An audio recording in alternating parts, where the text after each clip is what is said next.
Hello squad. If you can't tell, I'm in a different setup. I'm currently on holiday.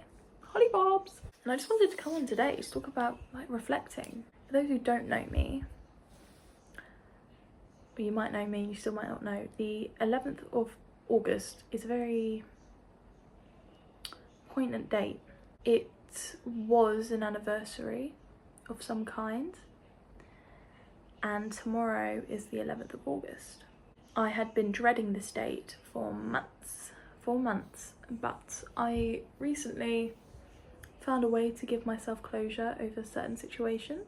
And although it's on my mind and although I am thinking of it, I'm not sad. It's a weird feeling. It's a very weird feeling because it's very different from the 11th of August 2023 and the 11th of August 2022. Very different. I didn't think I'd get to this position where I can look back at it and be happy that it happened. I found closure through writing letters. I wrote one letter, and after writing that and expressing everything for the final time, I was fine.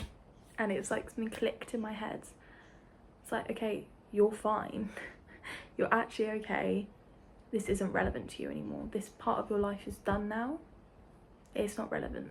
And I think that's such a big thing with how I am mentally as well. For example, this time last year I was on holiday with my dad, my brother and my ex-boyfriend, and the whole time I was crying, I wanted to go home, I was having panic attacks. I was so anxious for this trip because I was so scared that would happen again. I've been fine. Been absolutely fine.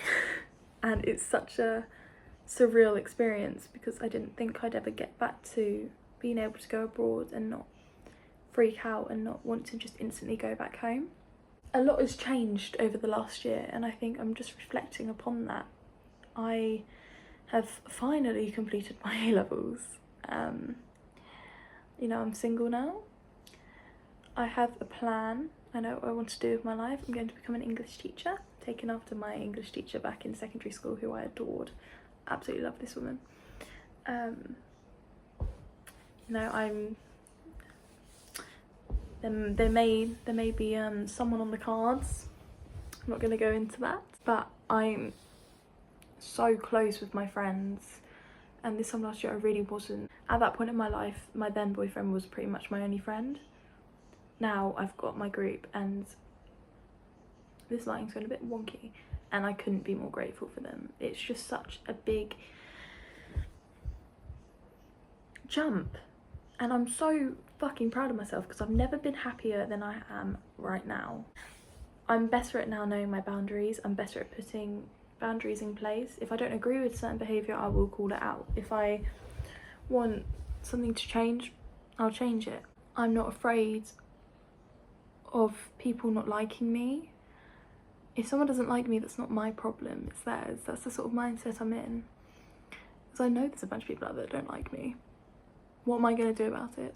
You know, I'm not going to change myself just to get their validation. Absolutely not. Not when I've got my hashtag bays. Absolutely not. It's weird knowing that my life could have taken a very different course if I hadn't done what I'd done earlier this year. Or late last year, earlier this year. It's so crazy to me because I wouldn't have learnt as much about myself as I now know. And I wouldn't have experienced things either. You know, I've met so many new people, I've explored connections. You know, when the connections have failed, I haven't cared as much. I mean, back in the day, life. It ain't all that bad. It ain't all that bad. I think it's important sometimes to sit back and reflect on how far you've come, even if that is, you know,